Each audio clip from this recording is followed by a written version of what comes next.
be in position.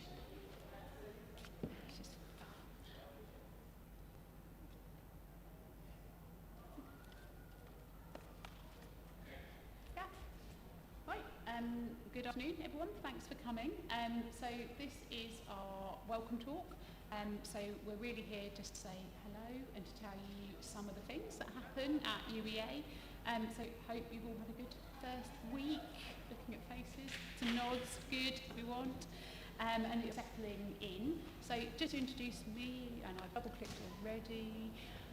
So just to introduce myself, I'm Becky Price, so I am the Director of Graduate Success here at UEA, and it is, I'm going to admit this now, on film, 23 years since I was sitting where you were when I joined UEA to study English and American literature, so I am feeling very old this week. My job means that I'll be working across all areas of student experience, helping support ways in which you can be successful in the ways that you want to be with us here at UEA and whatever you go on to do afterwards. I'm a member of our Education and Experience Executive, which is a very grand name for some very lovely people who are working to look on learning and teaching and course experience, to ensure that everything we do at UEA for students is inclusive of students from different backgrounds and life stages. And we're a pretty approachable bunch, so we really want to hear from you all and make your experience as best as it can be. And I'm joined by all of these guys behind me today. They're all going to tell you about all the brilliant things that are going on at UEA, and I will pass them quite soon, I promise. So, big welcome. We're a tight community here at UEA, and we want to treat everybody with respect. So we're here to listen to your student experience, so don't be shy. Come and talk to any of us if there are things you want to tell us. Should have clicked that quicker. So you'll have noticed probably already, slightly odd telling you this on a Friday, but you might still have questions, that there are t-shirt wearing students around in rainbow colours. We've asked me on them. Please do stop them. Please do ask them anything you want to know, whether that's how to find a building or whether that's where you get the best cup of coffee or the best fry up on campus. So they're there to help you with any of that. And final note from me, bit of a plug. We have just launched a new approach to listening to our students here at UEA called our Student Voice campaign. You'll have an email in your inbox that you would have received on Monday. Please search for Student Voice, and that's inviting you to take part in our weekly survey. So it's a few brief questions every Monday to tell us about how you're getting on, and it is really important that you take part so that people like me can listen to what's coming from that and we can have your voice in our decisions. Also, probably as excitingly to you, every time you take part in that survey you are entered into a prize draw, and there will be different points in the year where you can win £500. So please do take a look out for that and try and take part every week if you can. We really want to hear from you. You've probably had enough of me, so I'm going to hand over, I think, to Ivo to tell you about other things. Thank you. Very excited during the week. Student Voice. Oh no, you missed me. Sorry. Oh, there we go. There's me. Hello. So I'm Ivo. I'm the undergraduate education officer at the student union. So my role includes dealing with things such as representing undergrads, academic matters, teaching spaces, curriculum changes, and timetables. So I also lead our system of course representation. So each year of each course, we'll have a course rep who's responsible for passing on feedback and working with your school staff to help improve your course. There we go. So being a rep is a really valuable experience. You're right. There we go. Yeah. Cool. So being a course rep is a really valuable experience, and you'll gain skills in things like networking, problem solving, leadership, and also, most importantly, you'll get to influence change, which is obviously good.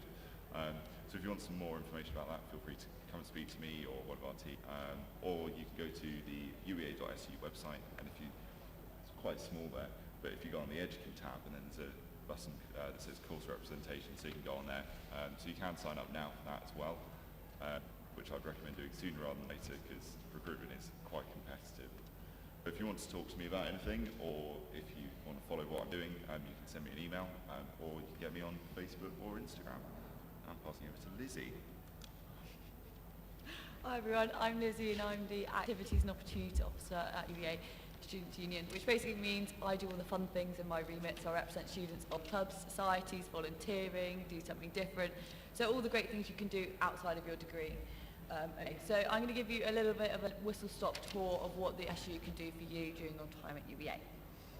So, what is a students' union? So, a students' union is a charity and it's independent of the university, which basically means that if you tell us things, we don't have to tell the university. We're completely separate. We have our own finances and things like that. So, yeah, you just come to us and we can support you in lots of different ways. As you are a member of UEA, you are automatically enrolled to the students' union, so you have access to all the clubs and societies and things that we run. So, we are led by 5 full-time elected officers who are elected by you every year, and then also 14 part-time officers. And together we kind of represent you on a bunch of things from welfare to environment to liberation, loads of different things. And we just want to make sure that every student feels that they are supported when they come to UEA. And we lobby and campaign for the university to change things for the better for students. Okay, moving on to what we can do for you. We've got 57 different sports clubs. I'm not going to go into too much detail in this, but it's a partnership between the university and the SU for sports clubs, and this just kind of keeps the students at the heart of it. You guys will all run committees if you go for committee positions, and you'll be the ones that kind of lead on sports clubs, and that's kind of the involvement that we have in the students' union, so we help elect you and things like that. But we've also got over 200 different societies. So did any of you go to the societies fair on Tuesday? Yeah, got some nods. If you didn't go, don't worry, you can find all our societies on the SU website. You just type in UEA.su and you can find all the societies on there. But we have a whole host of societies that you can join. You can join as many as you like. We have things like arts and performance societies, academic societies, so you join a one-field course and meet loads of people from your own course as well. So if you don't even need to do the course as well. If you're a history student, you can join a biology society. I joined a chemistry society because they did a fun lab coat bar crawl and I really wanted to do it. So it doesn't matter if you're not from that background or from that course or anything, you can join it if you want to learn more about certain areas. But there's so many for you to join, and if there isn't one for you and you want to create a student group, then you can. It takes about 2 months, but we have to get approved by Union Council, but you can put forward a society and create your own, which is really cool and really good to have with you. And then moving on to our venues. Have any of you been to the LCR yet? Yeah? So that's like in Union House, it's a big like dance floor in there, sometimes sticky at night. Just keep hold of your shoes. So we have quite an extensive gig programme that goes on in the LCR, but also in our city venue in the waterfront. So we've had things like Ed Sheeran in the past, Coldplay, Florence and the Machine. So if you're into like music and culture and things like that, then definitely look at what we've got going on with the gigs, because as students you can get tickets for them. But we also have club nights. So on a Tuesday we've got Damn Good, which is kind of like anthem music, it's like cheesy pop, and then A-List on a Saturday, which is like the biggest club night in Norwich, I think I'm right in saying. So those are all going on, and then loads of clubs and societies also put things on in the LCR. So we've had things like Strictly, UEA Strictly, MMA Fight Night, societies put things on like Go Global, so the cultural societies, it's like the cultural celebration of all the different cultures we have at UEA, which is a really, really big event that we have as well. So loads of stuff going on. So if you want to like keep up with date with what's going on in the LCR, just look at the SU website and you can see what you can access. Moving on to Buddy SU. So uni's pretty daunting when you first arrive and you literally know no one, and potentially people in your flat don't know the answers to the questions you've got. So we've got a scheme called Buddy SU, which matches people who are predominantly in their first year of study with students who are in their second or third year and might know a little bit more of the answers that to the questions that you've got. So it kind of matches you up on your hobbies or interests, so you have some commonalities with the student that you'll match up to. And you can just ask them anything. They're there to be a familiar face around campus. You can ask them the silly questions that you might think silly, but they're really not. Everybody has them. and somebody just to support you during your time, because it is scary. You can still sign up to Buddy SU. If you go onto the UEA.su website, we're still taking sign up, and we'll automatically allocate you to a buddy, and you can meet up and go for coffees, and they can go to sport taster sessions with you and things. But yeah, they're just a nice, friendly person around campus. And finally, just moving on to our advice service.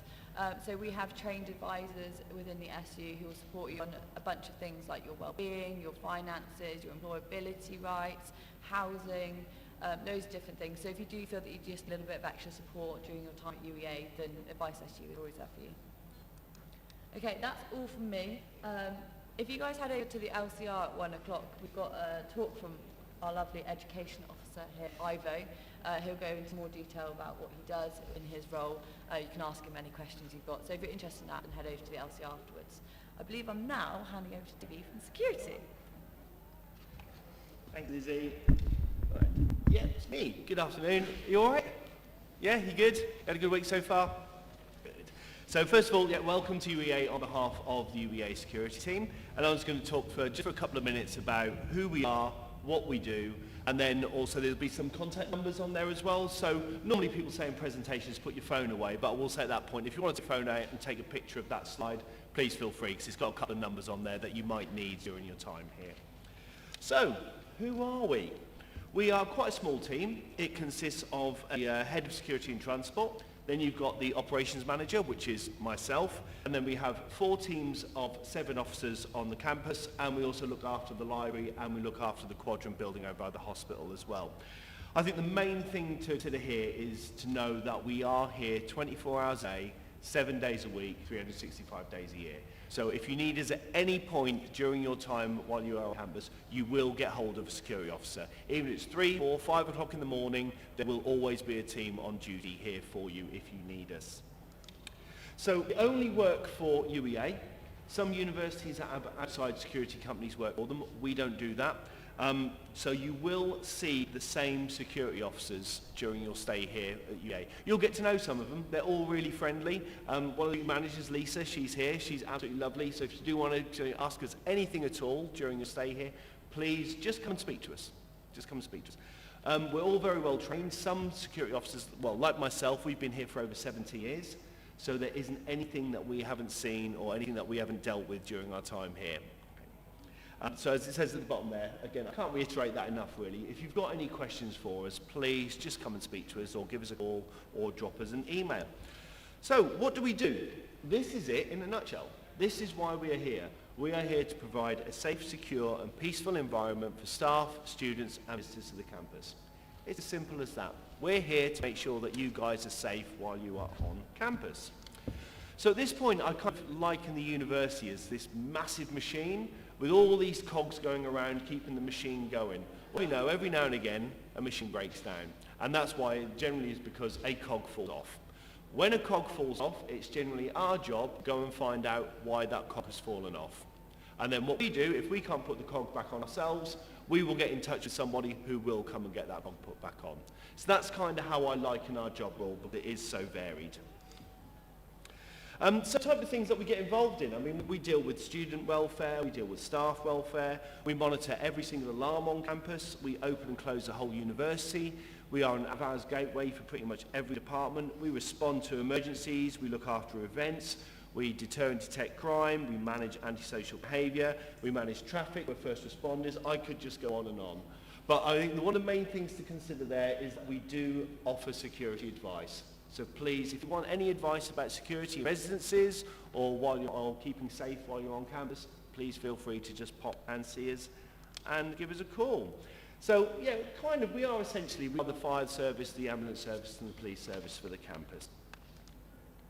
And this is my final slide. So yeah, if you wanted to sort of either jot down these numbers or take a photograph of these numbers, but they are available on the portal as well, so I think this is your only chance to get them because they are everywhere. And one thing I will just ask, have you guys heard of Safe Zone? The Safe Zone app. It is a really good app that we are just bringing in this year, and again, it's to ensure that you guys are safe while you're on campus. We've already had a couple of alarms, haven't we, Lisa? Yeah, and it's working really, really well. So please feel free to download the Safe Zone app on your phone, and again, it's just another way to contact us if you need us in an emergency. So yeah, please get hold of that app. It's absolutely brilliant. And I'm going to pass over to my colleague Jock in the Wellbeing team. Thanks, David. Yeah. I'm going to move the mic and try not to trip up on it again. We'll see how that goes. There we go. Excellent. Hello, and thanks for coming along today. So my name is Jock, and I'm one of the assistant heads of Wellbeing here at the UEA. Hopefully, actually, you've had a really good week so far, and you've been able to get involved in activities and seen some stuff where you're starting to feel part of one of our community here. And that's really what we want for you. This could be a really fantastic 3 years or longer if that's what you're intending to do with us. But during that time, there will be times when things don't feel so great. There'll be times when things don't really go the way you need them to. And maybe there'll be periods of illness. We specifically deal with mental health. We want to make sure that your well-being is as good as it can be during that time. And living away from home, as some of you might be doing at the minute, trying to get your head around what university study is like, there's a huge amount of pressure on all of that. So we are here to support you. And one of the main things I'll say right now is, one of the lines we hear a lot from students is, I don't want to bother you with my problems because I'm sure there are people that have got a lot worse stuff going on for them. Really nice to hear people be considerate, but we are here to help anyone. And there's a number of different ways you can get in touch with us. And there's a number of levels of different services that we can provide for you. So I'm going to kind of guide you through a couple of those to begin with. There is two main routes into wellbeing services at the UEA.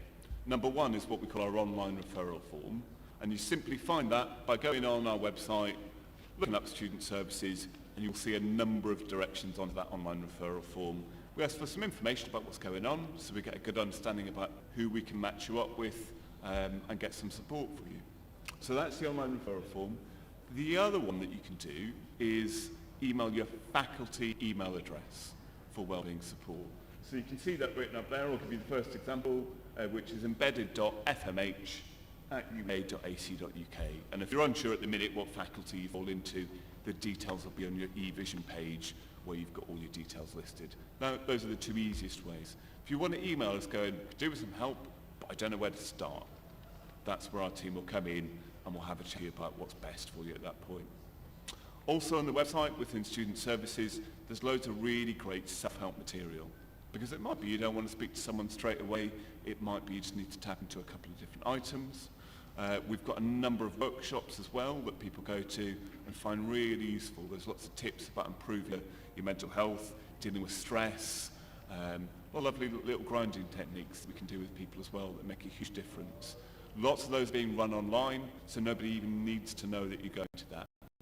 Email us your intention to come along, we'll send you a link, and you can watch from the safety of your own room if that's what you need. There will be times when things you need a bit more support. Maybe you're aware that you could do with a couple of adjustments on the course, or even in exam situations. We've got wellbeing advisors that support you with that. Again, the simple route is through that referral form, and we'll help match up with that person. And again, along that side, we also have disability advisors. So not only is it mental health, but we're also looking at people's physical health within there as well. So that might be a long-term disability that you've got, or even that you've suffered an injury during your time here with us, broken your wrist or sprained your wrist, meaning you're not able to type. Well, we're here to support you in that. We can look at providing alternatives and ways that you can record the information that you need. And then finally, last on the slide, you can see our talking therapies. So we do provide counselling, we do provide CBT for people. There is a different form to fill in for that, but you see that sits right underneath our referral form. The reason we've got a separate form is we ask a bit more information.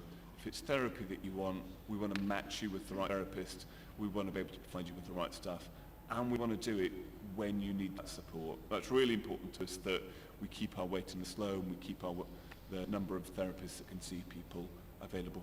And we're sitting with the target within just a few days at the moment, and we managed that all last year. So that's really good news about you getting to see someone in the time that you need to. So that is us. If you're going to take away two things, it's going to be, there'll be bad times, and that's okay. Come and use the services where you need to. The easiest way, logging onto our website, have a look at student services, and all the information will be there. Thank you. I will now pass you on to Aaron. Yeah, good. I did remember from yesterday. Do you want the mic? That's well as much as this. Yeah, that's all right. Do we have the kick off somewhere? Lovely. Hi guys, what's up? I'm Aaron, or Double A. Your Welfare and Youth Diversity Officer. I'll try and keep this quick and brief as I can. So the stuff that I'm involved in includes student liberation, welfare campaigns, mental health, well-being, student support, diversity, just a bunch of stuff that I'm involved in basically. So if you guys fall into any of those categories or you need additional support, as Liz said before, we're separate from the university so we can provide additional support, and I'm here to basically help that you guys make sure that you have the support and that you're getting the support that you feel is appropriate. So, your experience matters to us. Like, ultimately, your time at university, I just graduated, I spent I really enjoyed my time at university, and we want to make sure that you have the best experience possible, and the Students' Union is for students, by students, so all of us who are afters, we've been students before, we are currently students, we know experience, and we're here to make your experience as best as it can. So some of the things that I work in specific and some of the things I want to highlight to you include the Advice Centre and Welfare Zone. Lizzie did touch on it with Advice SU. Union House, which I'm sure you've all seen by now, when you walk in on the right hand side, there's that door, that's the Advice Centre, so you can go in there if you're having issues with housing, if issues with welfare, any issues like that. And then outside the front as well, you'll see a little desk. It's called the Welfare Zone, so again, it's another place where you can get additional support as and when you need it. We also have our student support and feedback groups, so these work alongside society, so you may see some of these cross over with certain societies, but the groups include things like LGBTQ+, Women's Plus, POC, mature students, postgraduate students, disabled students, commuter students. So if you fall into any of those categories and you want to find anybody that's like-minded or has a similar shared experience, or you're looking to give feedback to the university and Students' Union about how we can improve, if you're a commuter, for instance, or you're a queer student, for instance, and how we can improve your experience. That's like what I'm here to do. I'm here to listen, I'm here to help you guys. One of the big things as well is our campaigns. We have many campaigns which we run, which are focused around you guys and making sure that you guys are having the best experience. This includes Good Night Out. So Good Night Out, you guys have probably been to a night out on the campus so far. You might have seen we have like the alcohol impact team. So if you drank a bit too much, they're there to help you. We've also got the Good Night Out, the Never Okay, which is if you look on the back of the toilet doors, you'll be able to see the numbers and the stool number, and you can call them if you're in a moment of distress. We also have the Safer Taxi scheme, which might not apply to you right now if you're all on campus, but if you're on campus, it's a way of getting home just in case you don't have any money. So these are all encompassed around making sure you have the best out. But apart from that, we do have other campaigns, well, including Eradicate Hate, which teaches you all about respect around discrimination, as well as how to be anti-racist as we continue to try and build an anti-racist community. Then we have Report and Support, which is our all-encompassing scheme around issues. So if you have an issue, you can report it through Report and Support, and then you get signposted to the appropriate support accordingly. So ultimately, we're here to try and make a creative and inclusive environment. And we do this through our clubs and societies. I'd encourage you guys to really get enjoying those. We do it through our nights out, A-list and good. We do it through our Liberation Month, including Black History Month, which is actually next month, which I've been working very hard on. The whole team has, so we hope to see you guys get involved in some of those events, as well as a whole bunch of stuff. But ultimately, the SU is here for you. It's your experience, it's your SU, so it's your say, and we want you guys to get involved as much as you can. And on that note, so I really hate sitting behind my desk, guys. If you guys ever want to talk about anything at all, around any topics, welfare, if you have any ideas, any thoughts, any issues, concerns, or if you just want to gossip, like I'm a huge gossip, I love to just spill tea, so I'm always around to just get off the desk. But yeah, you can see my Instagram, email, and Facebook, all there. Thank you very much, guys, and I'm handing over to James. Thanks very much. Cheers, Aaron. Hi, welcome everyone. I'm James from the UEA Sports department. I just want to give you a quick whistle-stop tour of kind of all of our programs and activities that you can get involved with here. Before I do that, a couple of things just to note is that we do have a massive program of sport and physical activity. So in kind of the 2.5 minutes I've got, I won't be able to get through it in much detail, but go to our website, which is listed there. I've got some leaflets. I should just about have another view, I think, here, that I can give you at the end. There's something for everyone here at the UEA, so regardless of your kind of confidence with physical activity in sport, your ability levels, anything like that, there's something for everyone. There's a program you can all get involved in, and the reason we want to do that, our mission as a department is for all students and staff to increase their activity levels. Physical well-being is well documented, that's a massive benefit of it. Mental well-being, but also there's been lots of research to show that being involved in sport and physical activity actually helps your attainment, your academic attainment. You'll get a higher grade at the end of it, that's what research says, and you'll be more employable as well. So there's lots and lots of reasons for doing it. So yeah, I'll whiz you through our program. So the first couple of things we've got are very much self-directed activity. There's a couple of apps. The first one's called UEA Moves. If you haven't already, please download it. What it does is a physical activity tracking app. So every step that you take around campus or anywhere, so walking to the bathroom, it's walking to your lectures, you'll generate points, and it links to your smartphones or your wearable tech, like Apple Watch example. It'll give you points. You redeem those points for free stuff on campus. It's pretty easy. You can get all your coffees paid if you do enough steps, but you can also get clothing. You can get all sorts of things. So free stuff is good, and if it means walking and being more active, we're quite happy. Becky, and all of our staff as well in the room should also be downloading this stuff. So yeah, please download Moves. We also have some waymarked trails around campus. So if you haven't already, I implore you to get out there and explore the beautiful campus. If you've seen a lake, amazing, there's woodland around. We're really fortunate to be have our campus in such a nice green kind of surrounding. So we've also just launched a new app called the Quest app, which will help you navigate around campus with checkpoints. There's one for kind of coffee spots on campus, so it'll show you where all the cafes are. We know it can be a bit of a maze, especially kind of the concrete area over there. You could get lost. This app will help you navigate, and also you get free stuff again. Yeah, you do a whole route. You can be entered into a prize draw for sports park memberships, clothing. Last year, on the Moves app, we gave away a road bike, some iPads, so some really good prizes up for grabs. All in exchange for you guys walking a bit more. That's what we want, basically. One of our programs is the Wellbeing dog walks. So every Wednesday, you can come and meet us at Erlen Park, just across the way from the sports park, and walk a dog for an hour. We have a dog company come in. It's a really nice kind of well-being activity. Again, you're getting active, you're getting outside, and you're stroking a dog. What could be better than that? We also have our day trips. So really good for people new to the area, which I'm assuming kind of most of you probably are. We run trips around the coast. There's some lovely areas around Norfolk, woodland, forests. Again, it's a bit of a ruse, kind of get people to walk more, but ultimately you're with a group of people, you go and have ice cream on the beach, really nice activity, only a £5 as well, so we'll put on all the transport and everything. So please come to those. A new program we have is the Equipment Hub as well. So if you haven't got sporting equipment with you, and I know you might not be able to bring much of it here, we have a whole hub, a big store cupboard basically where you can hire out equipment free of charge, rounder set, fitness equipment, etc., etc. So another one of our programs. We have drop-in sport and group exercise. So all the activities are listed on the slide behind me. Again, locum stuff. You don't have to be a member of a club. You can just come and try out activities. £1 for sports, £2 for group exercise classes, so really popular. Our Ziggurat Challenge is something quite unique to the UEA, where it's a very fun program. Every Tuesday evening you compete for your school of study. So if you're studying maths, you might be playing table tennis against the School of Computing, something like that.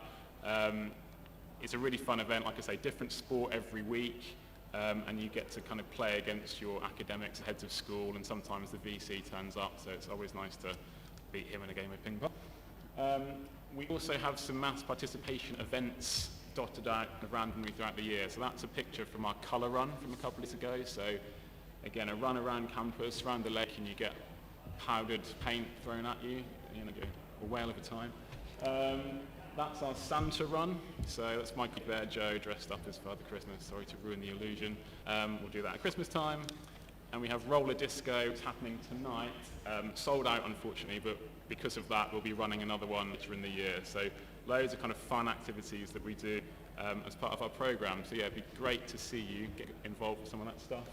And I think I'm passing back to Lizzie to talk about our sports clubs. Thanks, James. So as I mentioned earlier, we have 57 different sports clubs. And there's so many that you can join, from things like the more traditional clubs like hockey, rugby, football, but also the more niche clubs like sub-aqua, frisbee. Korfball's really popular in Norfolk. I'm not really sure why, but that's kind of more of a niche one that you might not have heard of. But even if you're somebody who hasn't really done sport in the past or don't really see yourself as a sporty person, I really wouldn't rule that out as to why you wouldn't join a sports club. So many, like all of the clubs take people from complete beginners all the way up to those who've done it their whole life. So, for example, I'm part of gymnastics. If you've never done a Poli before, it really doesn't matter. That's the whole ethos of sports clubs, is to teach people. You've got committees there who are really passionate about their sport and just want more people to take part. So don't worry if you've never done it before. Sport is, all the clubs will take you, even if you've never done it. But over the next few weeks, I'm guessing some of you might have gone to Sports Square as well as the Society Fair. Yeah, good. Again, if you didn't manage to get there, then they're all on the website. They're on the UEA Sports website and on the SU website, so you can just find out more information there. But over the next few weeks, they're going to be running Do Something Different sessions. It's basically like a try before you buy sort of scheme, so you don't have to hand over any money, and you can go to as many Do Something Different sessions as you like. Some of them are taking sign-ups, so just make sure you sign up before you go to them. But it's basically to see whether you like the sport, whether you get along with it, whether you like the people who are also there. But yeah, go to as many as you want to, even if it's kind of a sport that you're like, oh, I never want to try it or not. Just do go along, because you might go there and just absolutely change your mind and you do want to join it. And sports clubs, I might be biased in saying this, but they genuinely are one of the best things we have on campus. Or my whole university experience wouldn't have been the same without the sports clubs and the people I've met through them. Some of my close friends are from the sports clubs that I joined, still in touch with them now, and they've made my university experience, most definitely. But take a look at them on social media. A lot of them do have really good Instagram accounts, so you can message them on there if you have any questions. You can, if you're worried about going by yourself, you can just ask to meet a committee member before you go, and they can take you around a session with you. Just to ease into it, because everybody, the sports clubs really do want people to join and just sort of spread that passion for their own club, so really, really recommend.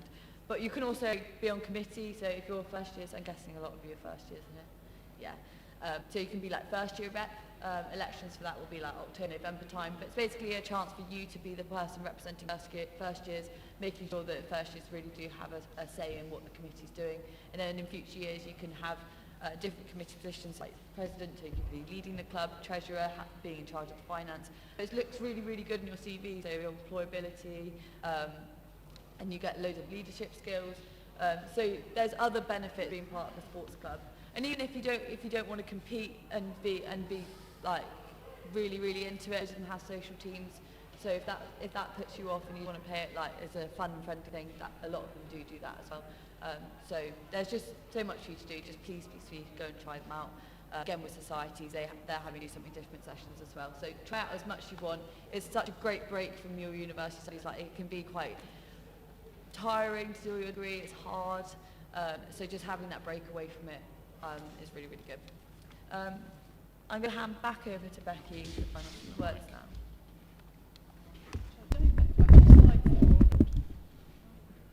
Lizzie has another slide. There you go. Look at some sport. No, so it's just handing back to me to say thank you so much for coming and listening to us today. Hopefully we've given you a good whistle tour through lots of things, UEA, and everyone's told you there's a lot more information on the portal and the website, so go and look in any of those things that interest you. Thanks for joining us. Have a great rest of your day. Well done. Lovely. Should we bow? Small dance, interpretive dance.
I'm ready whenever. Can you hear me okay? Perfect. Cool. Emma, Olivia, you can come and sit by me if you want. Come and sit beside me. Why not? Also, it will stop me like falling off the bench because I did already nearly do that. Alright, So I'm ballast then. you're here for yourselves, but also for the balance. Oh God, it is. It is a little bit, isn't it? So that's so great. Hi everyone. How are you? Good, yeah? Fabulous. Are you enjoying 1 week so far? Good. Yeah, you've been very lucky with the weather. It's been amazing. So I'm glad you're enjoying it. My name's Annie. I'm the manager of the study abroad team at UEA. And I'm joined by my colleague Emma and Olivia, who also work with me on the outgoing team. So that's the team who work with you guys, UEA degree students who are going to go abroad and while you're abroad as well. There's 2 other colleagues who will join us in a second. And we're just going to talk to you a little bit about what study abroad at UEA is and try and give you as much time and opportunity to ask questions as well. So, just out of interest, how many of you here are arriving at UEA already on a degree study abroad, like languages or economics with a year abroad? Cool, fantastic.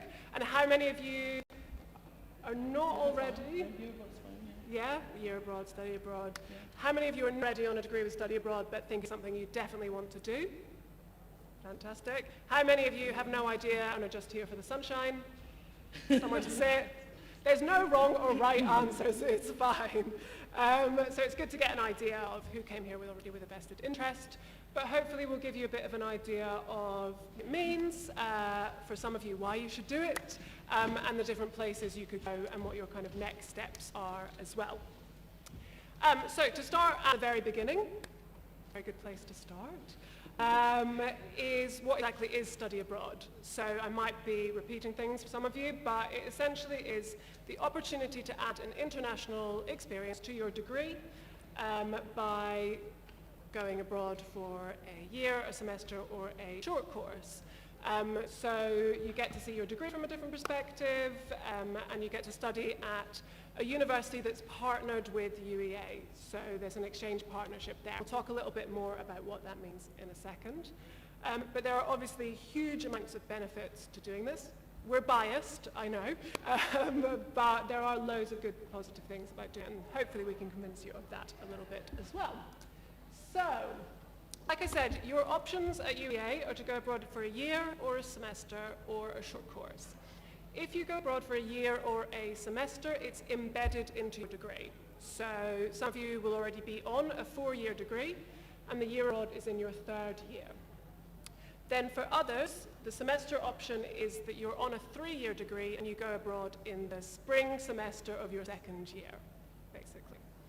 Whether you do a year or a semester tends to already have been decided by the course you're on. So your school decides, basically, whether that course offers a year or a semester. Languages students? Any languages students? You guys would do a full year. Development students? Full year. Fantastic. History students? A semester. Literature students? A semester. Do you see what I mean? So I could go on, but I won't go through all 17 schools, I promise. And that's kind of how you know which one you're going to do. For a short-term course abroad, that's open to everyone across the university because it happens during an academic break. So it's usually summer study because you've got quite a long time then, but it could also be during winter break as well, depending on what you prefer. So that's really flexible. You can do that anytime. You can do it between your 1st and 2nd year, between your 2nd and 3rd year, after you graduate, whenever. So that's a really flexible option for you as well. So, ta-da! I always forget the animation part. So, a couple more things you can know about studying abroad at UEA. Firstly, it doesn't have to be study. The majority programs that our team manage are study programs, but many schools often also offer work placement opportunities or volunteering opportunities. So I think you might be interested more in kind of working abroad or volunteering abroad as part of your degree. You should speak with your academic advisor in your school, and they can let you know whether there are those opportunities embedded into your degree as well. What we talk about mainly is studying abroad. And like I said, you do that as part of an exchange partnership. So that means that UEA sends students to universities abroad and they send students back. So basically a straight swap. So this is really great for two reasons. First of all, it means that any university you go to knows UEA, is used to welcoming UEA students. We have a really great relationship with them. There's a lot of communication, so it's quite supportive in that sense. The other amazing thing about the exchange partnership is it means you don't pay any tuition fees to the university abroad. So it doesn't matter whether you're going to the US for a year, where a standard tuition fee might be $4,000, or whether you're going to Europe, where a standard tuition fee might be 500 euros, you won't pay any of that. You pay your UEA tuition fees, and that's it. So that's the best financial news I can give you on that front. We'll talk a little bit more about where the different places are, but I also wanted to mention some of the other added benefits. The first one is the job prospects. So just having a study abroad experience on your CV really makes it stand out. You know, it shows future employers that you are resilient, that you're independent, that you've gone and had this completely different opportunity that not everyone has. It's also really great, as we personally have experienced, because if you're in an interview scenario, your study abroad experience gives you an answer to every interview question. You know, when they ask, oh, tell us about a time that you faced a challenge and solved a problem, that probably happened while you were abroad, so you'd have an example ready to go. So it's good for two reasons on that. It's also really amazing to see your degree from a completely different perspective, and just experience how they study that in a university abroad. Have I got any American studies students here? No, that's fine. So for American studies, it's clear, you know, spending a year in America is fantastic, but it's not just for those subjects. For languages students, of course, it's amazing. But for any subject that you could be doing, it's just so interesting to see it from a different angle, you know. Sciences students, you get to get access to like facilities, labs, research that might not necessarily get at UEA. Similarly with social sciences, if you're looking at politics, at history, at psychology, to see that from a whole different angle is really fascinating. That's one of the greatest things about it as well. It might sound a bit daunting, the prospect of studying abroad, especially now as you start just university life. The thought of kind of arriving here and then leaving again in a year and a half or 2 years is a bit like, what? But there is a lot of support available for you. There's obviously us, and we're here to help guide you. It's a process that we like to tell you is yours, so it's important you take ownership of that application and preparation process, but we're obviously here to answer any questions you have and to offer you that guidance as well. But there's also each other. So we're quite a small group today, but in general, there are normally about 350 students from UEA going abroad in any single academic year.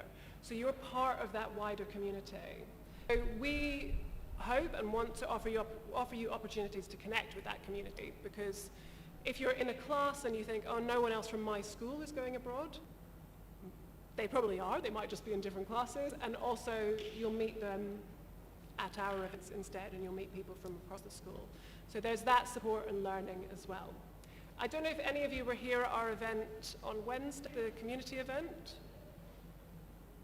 That's fine. So the community, study abroad community is made up of you guys, UEA students going abroad, also UEA students who have just come back from being abroad and are going into their final year, but also visiting students. So they're the international students who come to UEA to study abroad for a year or semester.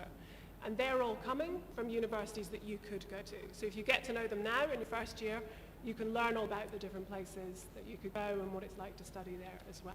So do look out for emails and stuff like that from us about community events, because it will be that opportunity to link up with them.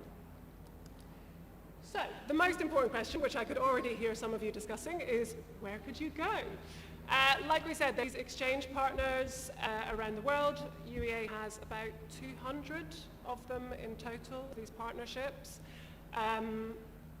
They range from obviously quite a lot in the US because of the American Study Program. We've also got about 84 across Europe, north, south, east, west, all across Europe. There's partners in Asia, so Japan, Hong Kong, South Korea, Singapore, Malaysia. This is like a test for me. Africa, Latin America, and of course Australasia as well, so Australia and New Zealand. Have any of you already thought about where you might want to go? New York, fantastic. Oh, I'd love to go to New York. Australia, amazing. New Zealand, oh, fantastic. We've got someone there at the moment and they're loving it. Looks gorgeous. Anyone else? Yes? Korea? We love that. No, that's fantastic. Yeah, good. Yeah, that's great. It's good to have like quite a wide idea of where you might want to go. And when you're researching, you'll kind of start to narrow down prospects as well. But it's great to like start your research if you can, as wide as you possibly can, and then start to narrow down. So that's brilliant. Yeah, we've got students in both those places at the moment, also enjoying things very much. And someone here said Latin America, maybe? Yeah, that would be also fantastic. There's some really good partners in Mexico, where we've got students at the moment, and Chile and Uruguay as well, I think. I'm looking at Rachel over here. Sorry, I should introduce you to the guys who can make. This is Rachel and Yasmin, who are also on the outgoing team, and Rachel's responsible for placements in Europe and Latin America. So that's why I'm checking that I'm giving the right answers over there. Now, I said we've got 200 partners. Not every single one of the 200 is available for every single school of study. This is just because the schools have to, what we call vet the partners to make sure that there's enough relevant modules for your degree subject. So if you're a film studies student, there's no point in you going to a university that doesn't have any film modules at all. So the academics from that school might then take that partner university off the list for film students because academically it won't be fulfilling for you. But even with that process of kind of narrowing them down, there's still going to be a huge range of places for you to choose from as well. I don't know if any of you have ventured into the partner pages on the website. There's like the list of 200, and you can filter at the moment by your school, so you can see what might be available for your school of study and start to explore those a little bit as well, which I definitely recommend you doing. So, what you'll gain, I've already talked about the employability skills, the new academic perspective, and there's a whole range of other things which I won't go into huge amounts of detail because you guys look like you're pretty convinced already, I'm thinking. Obviously, like I was talking about, it's that independence. It's just like a different experience. I mean, being at university is fantastic, but it's nice to have variety and kind of add different layers to it as well. Again, we are very biased, but my year abroad was the best part of the whole degree. And I'm allowed to say that because I didn't go to UEA, so I'm sure if I went here, I'd say here was the best. But it is really fantastic. You obviously meet people who are interested in the same things as you, international travel, your subject, and get to know, make amazing friends. You get to travel in the future as well, so those things keep on kind of offering those benefits and rewards way beyond you finishing study abroad.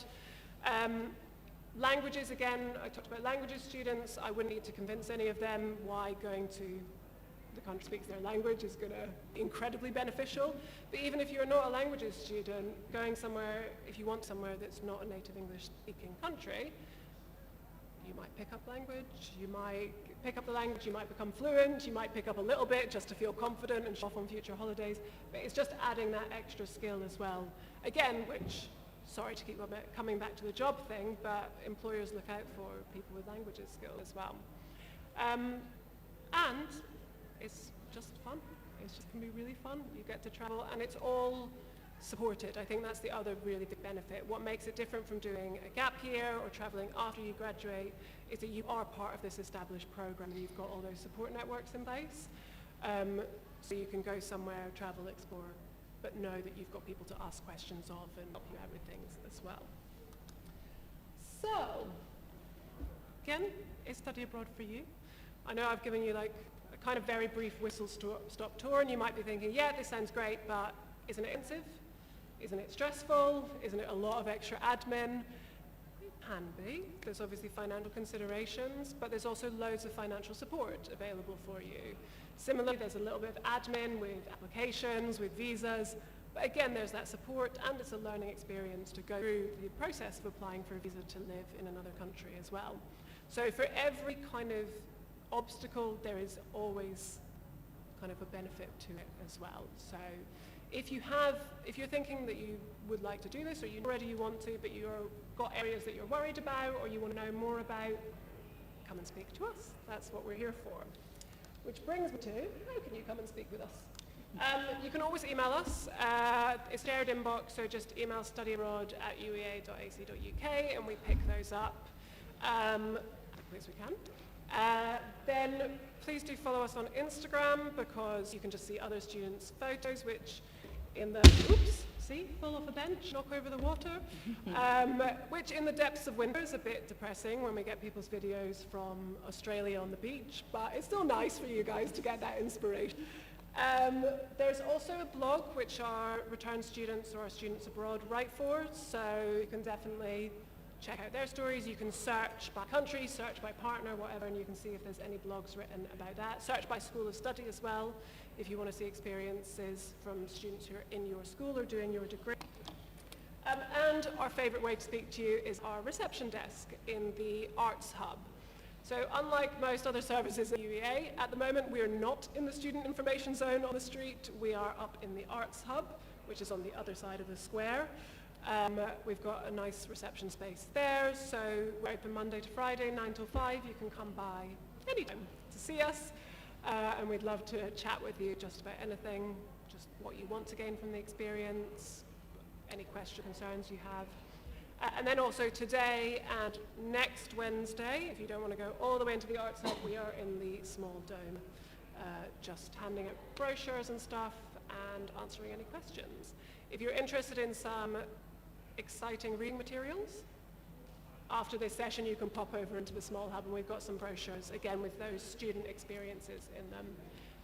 And there's some information about funding as well, so any of you who might want to know more about the finances of it and what financial support is available, there's a poster with information about that. Oh, I don't think I've forgotten anything. No. Does anyone have any questions for now? Yes? Yeah.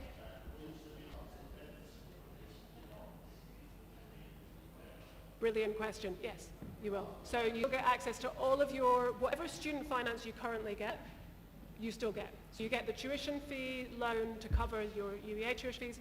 You get your maintenance loan. Depending on where you're going, sometimes it's calculated a bit higher.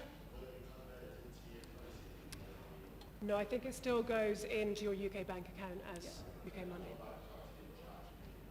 Yeah. So you'd have to find a way of converting it. People use Revolut, I think, to kind of transfer the money to kind of be able to spend it abroad without paying too many fees. There are different ways of using it so you can get it out abroad as well. There's also potentially, I'm so sorry, I'll come back to you in a second. I feel bad, I'm not ignoring you. There's also potentially something called the Turing scheme. I don't know if any of you have heard about this. So did you know about the Erasmus scheme, which was for students going to Europe? Now, alas, Brexit has occurred, so Erasmus won't be a going thing. But that was where students got a monthly amount to study abroad at a university in Europe. The Turing scheme is the UK government's new thing, which they're trialling this current year, but it mirrors it, but it's for every country around the world, not just Europe. And if it's still running when you guys go abroad, it means that you get a monthly grant. It's not a loan, you don't have to repay it. It's a monthly grant of between £320 and £380 a month while you're abroad, just to support your experience there. So that's extra financial support, which hopefully would be available, we dream. So we'll obviously, as you go through the process, keep you updated with these things as well. Yes?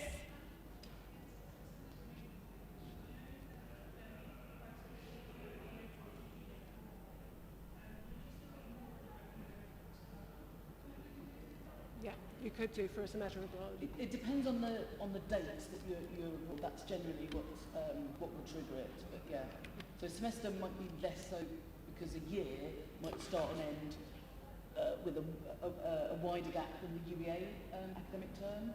But yeah, generally students get at least the same, if not slightly more. Yeah. Not likely to be less. Yeah. Which is good news. Yeah, no, definitely. Yes. Yeah. That's a really good question. No, it doesn't have to be like for like every single year. So as long as overall we talk, I won't bore you with all the details, we talk about balances with the partners. As long as overall our partnership is in balance, they're not going to be, it's not like, oh, well, we're not sending anyone to UEA, so you can't send anyone to us. They'll work it out as an average over the years. So yeah, that should be fine. Oh, you and then you, yes.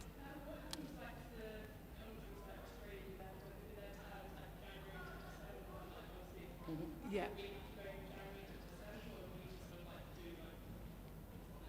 You do the UEA academic year.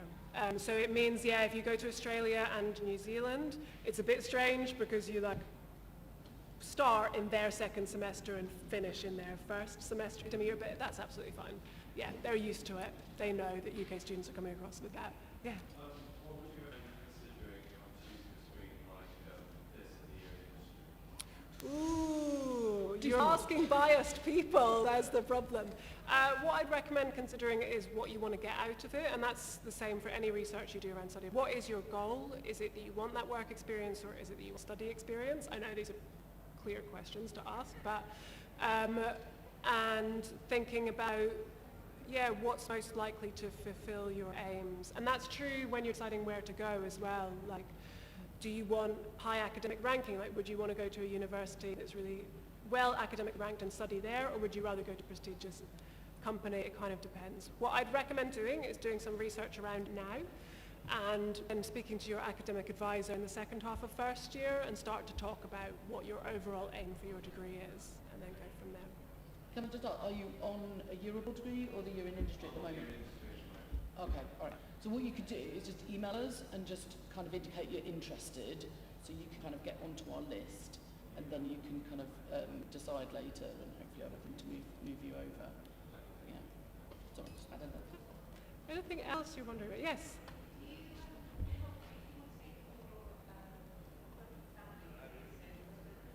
Mm-hmm.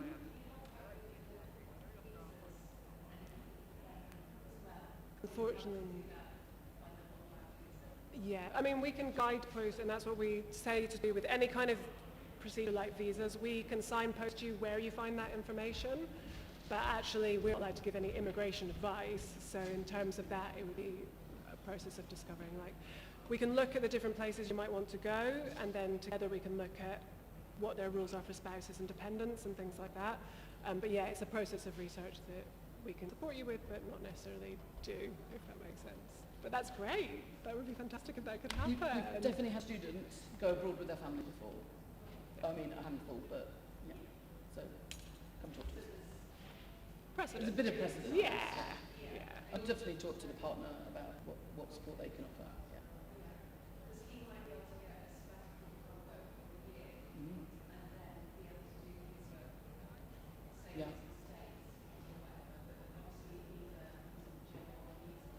Yeah. Yeah. Yeah. Yeah. I mean, we'll definitely help you have a look at it as Yeah. well. Yeah, but it's kind of complicated. Yeah. Ooh, also a good question. So there are two timelines. If it's a year abroad, in your first year, you can relax. I mean, do a bit of research, think about it, and then we properly ramp up the preparations in autumn semester of your second year for the year abroad. And you do your research around where you want to go, and you submit a list of references to us in order, like ranked order of where you most want to go. Normally the list is like 5 to 10 universities. Then you find out where you're going around just before the winter holiday in your second year, and then you start application in spring semester of your second year. If you're going on a semester abroad, it's just a slightly compressed list. So you start that preferences process in second semester of this year of your first year, and then you start applying in the first semester of your second year. That makes sense. We've got timelines on our My UEA pages, so you can definitely have a look at them, and that will give you a better idea of the timeline. For all of you guys who are on a year abroad degree in your first year, we've also got another more detailed event coming up on the 20th of October. We'll go into detail on the timelines and the steps and other things you need to think about. Yes?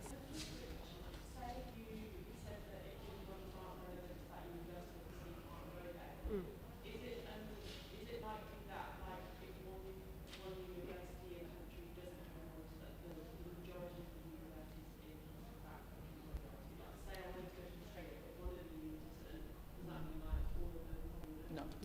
No, no, not at all. It's very university specific. It doesn't tend to.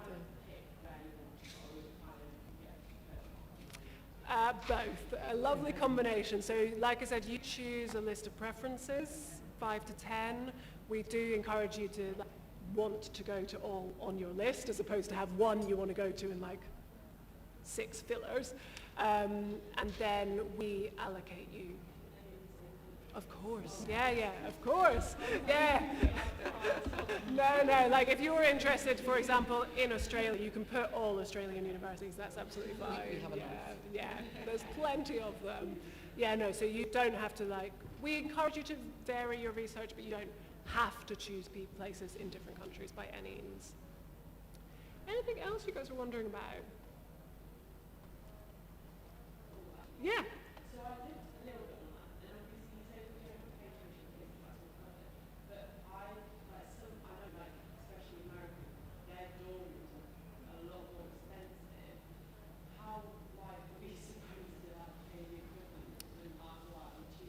Yeah, so this is one of the things where obviously that's one of the reasons sometimes the maintenance loan goes up, but yeah, it's an important consideration.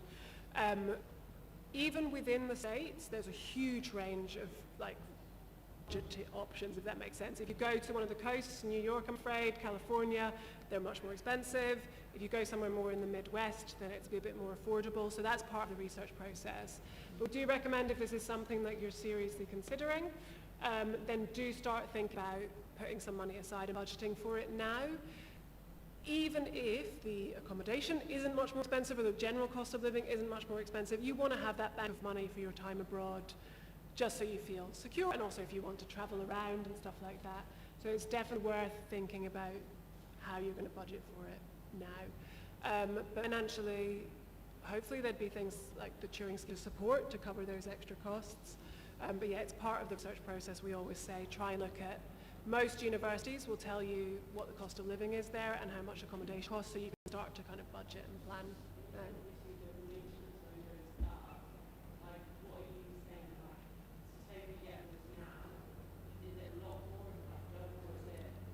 No, it's not double. It's a little bit more. Yeah, that would be lovely, but no, it won't double. It will be a wee bit more.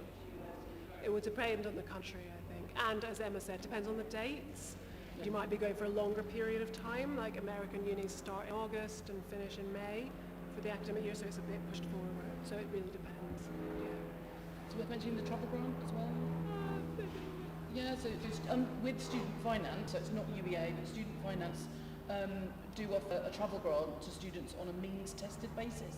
Excuse me. So you could kind of contact them and just see whether your family income would allow you to get the travel grant, and that will help cover costs. They always take off £303, unless that's going to change, but that's the current amount. So the first £303 that you have to pay for, say, flights, health insurance, visa costs, things like that, actually you have to pay, but then the rest you can claim.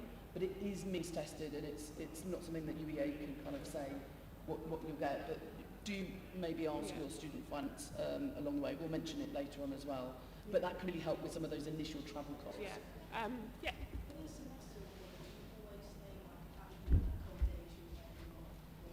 When you go abroad?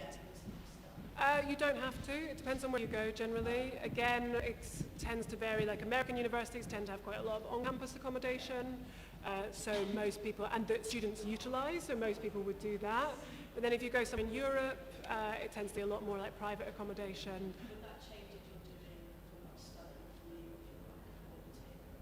Yeah, that would change. So if you're volunteering, working accommodation would be separate.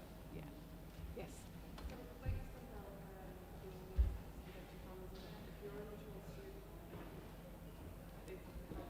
Then your income is probably zero, so you'll get it.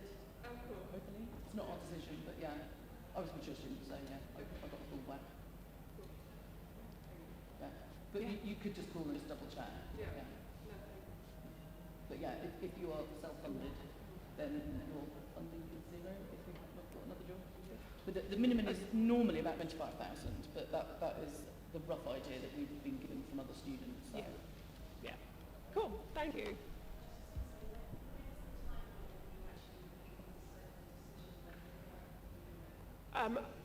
The final, you ask a lovely question. So if you are allocated, we ask you to confirm the allocation. So when we allocate you to university, we say this is where you're going to go. Could you please confirm that you're going to take up the place? So that tends to be January of your second year for the year abroad. Yeah. Okay. Yeah. Yeah.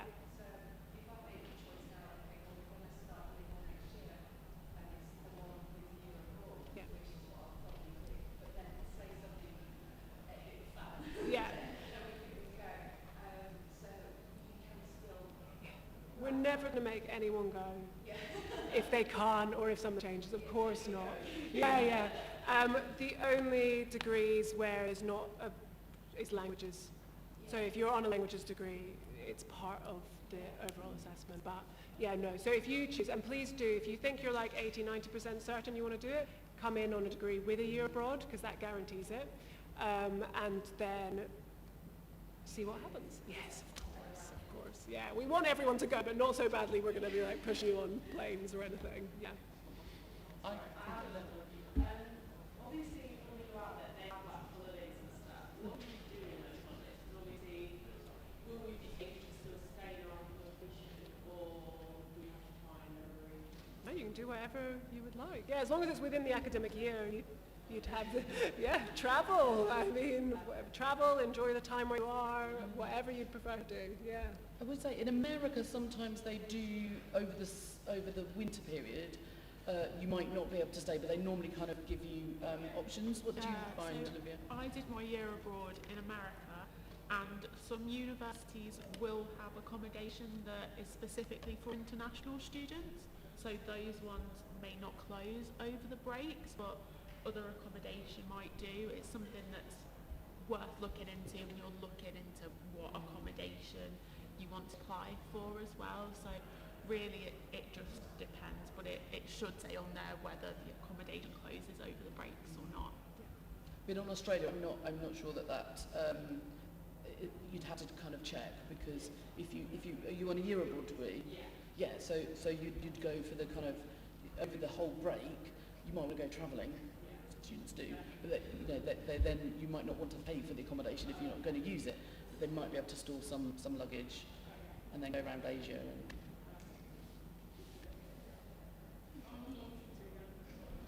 Oh, that's fine. Well, you can ask.